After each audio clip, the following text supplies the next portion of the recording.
সহজ পাঠ ইউটিউব চ্যানেলের পক্ষ থেকে সমস্ত নবম শ্রেণীর ছাত্রছাত্রীদের আমন্ত্রণ ও স্বাগত জানাই।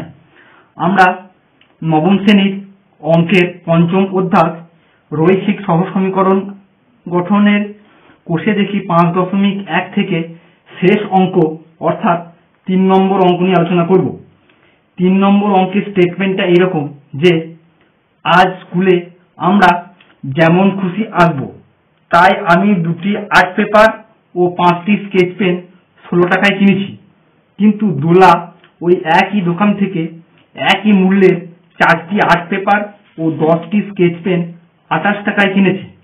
এবারে অঙ্কগুলি হলো এইরকম যে প্রথমটা হচ্ছে যে সহজ সমীকরণ গঠন করে লেখচিত্র অঙ্কন করো, দ্বিতীয়টা হচ্ছে যে লেখচিত্রের সাহায্যে সমীকরণ দুটির সাধারণ সমাধান নির্ণয় করো, এবং তৃতীয়টা হচ্ছে যে একটি আর্ট পেপার ও একটি স্কেচ পেনের দাম নির্ণয় করো। দয়া করে নিজের সাবস্ক্রাইব বাটনটি ক্লিক করে আমাদের চ্যানেলটি সাবস্ক্রাইব করুন ও নোটিফিকেশন সবার আগে পাওয়ার জন্য পাশের বেল বাটনটি ক্লিক করুন। তাহলে সমাধান করার জন্য প্রথমেই আমরা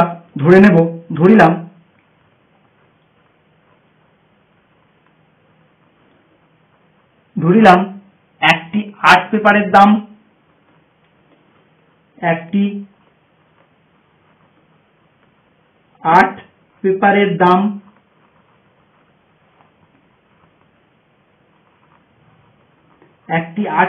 দাম x টাকা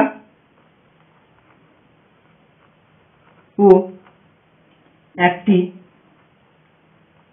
স্কেচ পেনের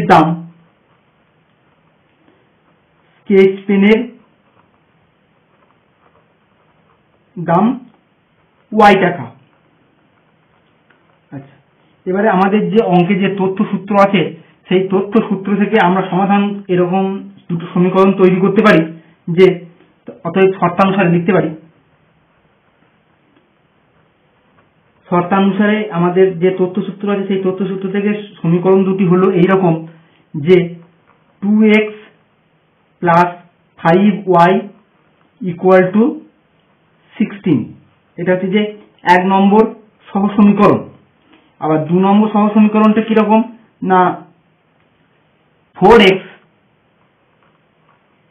প্লাস 10y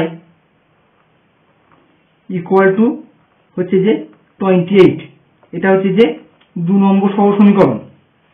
এইবারে আগের অঙ্কগুলোর মতন আমরা যদি 1 নম্বর সমীকরণের লেখচিত্র অঙ্কন করার জন্য বিন্দুদ্বয় নির্ণয় করি, তাহলে এরকম লিখব যে 1 নম্বর সমীকরণের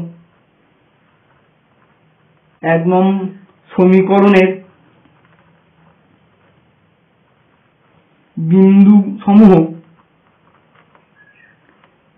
সমূহ এবার তাহলে 1 নম্বর সমীকরণটা কি ছিল না 2x plus 5y equal to 16, অতএব 5y বা এরকম বা 5y ইজ ইকুয়াল টু যে 16 মাইনাস 2x, অতএব y ইকুয়াল টু হচ্ছে যে 16 মাইনাস 2x ডিভাইডেড বাই 5।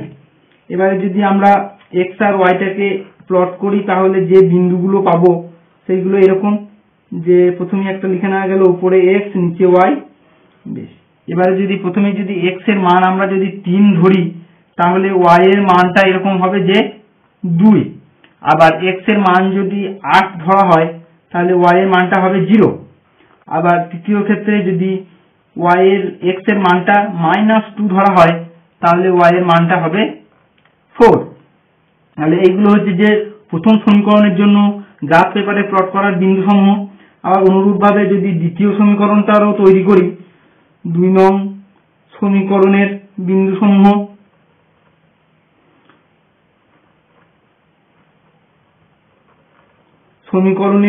সমূহ কি পাওয়া যাবে না সমীকরণটা ছিল এইরকম যে 4x plus 10y equal to 28 বা 28। তাহলে 10y ইকুয়াল টু তাহলে হবে 28 মাইনাস 4x, অনুরূপভাবে y ইকুয়াল টু হবে যে 28 মাইনাস 4x ডিভাইডেড বাই 10। আচ্ছা, ডিভাইডেড বাই 10। এবারে যদি এখান থেকে যদি 2 কমন নিয়ে নেওয়া হয় তাহলে হবে যে 14 মাইনাস 2x ডিভাইডেড বাই 10। এবারে 2 5 কেটে গেল, তাহলে যেটা দাঁড়ালো সেটা হচ্ছে যে 14 মাইনাস 2x ডিভাইডেড বাই 5। এবারে যদি আমরা বিন্দু সমূহকে প্লট করার চেষ্টা করি তাহলে দেখতে পাবো যে এইরকম যে x y কে উপরে লিখতে হবে, x উপরে নিচে y। তাহলে প্রথমেই যদি আমরা x এর মান যদি 2 ধরি তাহলে দেখা যাবে যে y এর মানও হচ্ছে যে 2, ঠিক আছে। আচ্ছা, যদি x এর মান -3 ধরি তাহলে দেখা যাবে যে y এর মান হচ্ছে যে 4, এবং তৃতীয় ক্ষেত্রে যদি x এর মান 7 ধরা হয় তাহলে দেখা যাবে যে y এর মান হচ্ছে যে 0। তাহলে এই হচ্ছে যে 1 নম্বর এবং 2 নম্বর সমীকরণের জন্য বিন্দু সমূহ। তাহলে 1 নম্বর সমীকরণের জন্য বিন্দুগুলি কি হলো না 3,2, আর একটা হলো 8,0, এবং তৃতীয়টা হলো -2,4। আবার 2 নম্বর সমীকরণের জন্য বিন্দুগুলি কি হলো না প্রথমটা হচ্ছে 2,2, দ্বিতীয়টা হচ্ছে -3,4 এবং তৃতীয়টা হচ্ছে যে 7,0। এইবারে যদি আমরা গ্রাফটাকে দেখি তাহলে দেখব এইরকম যে প্রথমে ওই আগের গ্রাফগুলোর মতন x ও x ড্যাশ একটা অক্ষ এবং y ও y ড্যাশ একটা অক্ষ। তাহলে এটা হচ্ছে মূল বিন্দু 0 0। এবারে বিন্দুগুলোকে সব প্লট করা হয়েছে।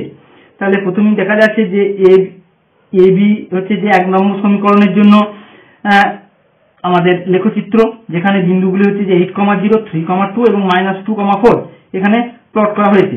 আবার CD হচ্ছে যে 2 নম্বর সমীকরণের জন্য লেখচিত্র, যেখানে 7,0, 2,2 এবং -3,4 বিন্দু সমূহকে প্লট করা হয়েছে এবং তারপর বিন্দুগুলিকে যোগ করা হয়েছে। তাহলে 1 নম্বর সমীকরণের জন্য AB লেখচিত্র এবং CD সমীকরণের জন্য 2 নম্বর সমীকরণের জন্য CD লেখচিত্র পাওয়া গেছে। তাহলে আমরা এখানে স্পষ্টত লক্ষ্য করছি যে AB সরলরেখা এবং CD সরলরেখা যেটা যথাক্রমে 1 নম্বর এবং 2 নম্বর সমীকরণের জন্য পাওয়া গেছে তারা হচ্ছে যে পরস্পর সমান্তরাল। তাহলে এই হলো লেখচিত্র। তাহলে আমরা আমাদের প্রথম যে কোশ্চেনটা ছিল সহজ সমীকরণ গঠন করে লেখচিত্র অঙ্কন করা হলো সেটা শেষ হলো। এবারে তাহলে আমরা লিখতে পারি যে কি না 1 নম্বর সমীকরণ ও 2 নং সমীকরণের 2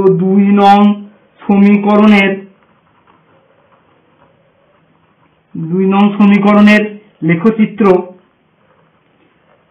লেখচিত্র যথাক্রমে দুটি সরলরেখা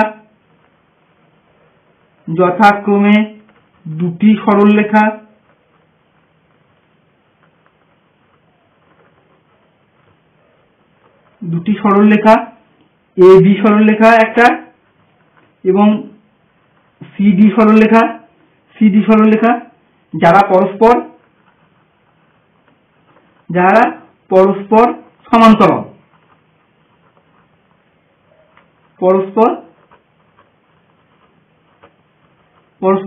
সমান্তরাল, অর্থাৎ তাহলে এটা বলা যায় যে AB ও CD সরলরেখার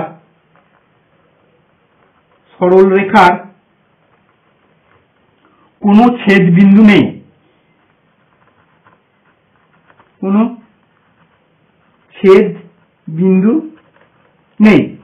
তাহলে যদি সরলরেখার দুটি ছেদ বিন্দু না থাকে তাহলে দ্বিতীয় কোশ্চেনটা ছিল সাধারণ সমাধান নির্ণয় করো। যদি ছেদ বিন্দু না থাকে তাহলে সাধারণ সমাধান পাওয়া যাবে না।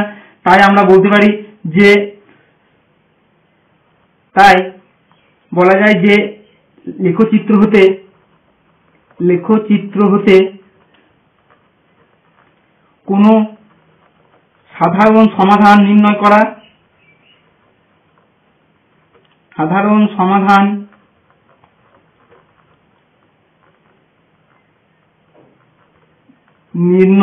সম্ভব নয়।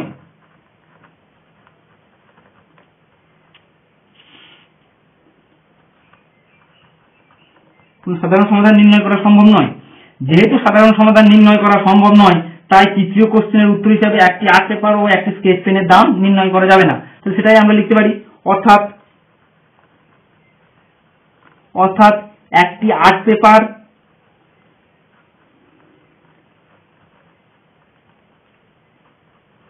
একটি আর্ট পেপার ও একটি স্কেচ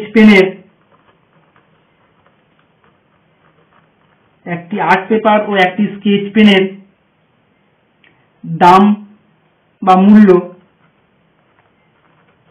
মূল্য নির্ণয় করা অসম্ভব।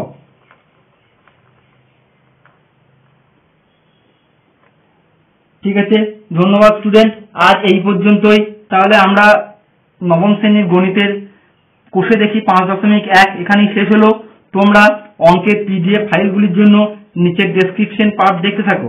আর হ্যাঁ, যারা নতুন দর্শক বা শ্রোতা তারা অবশ্যই সহজ পাঠ ইউটিউব চ্যানেলটিকে সাবস্ক্রাইব করতে ভুলে যেও না কিন্তু।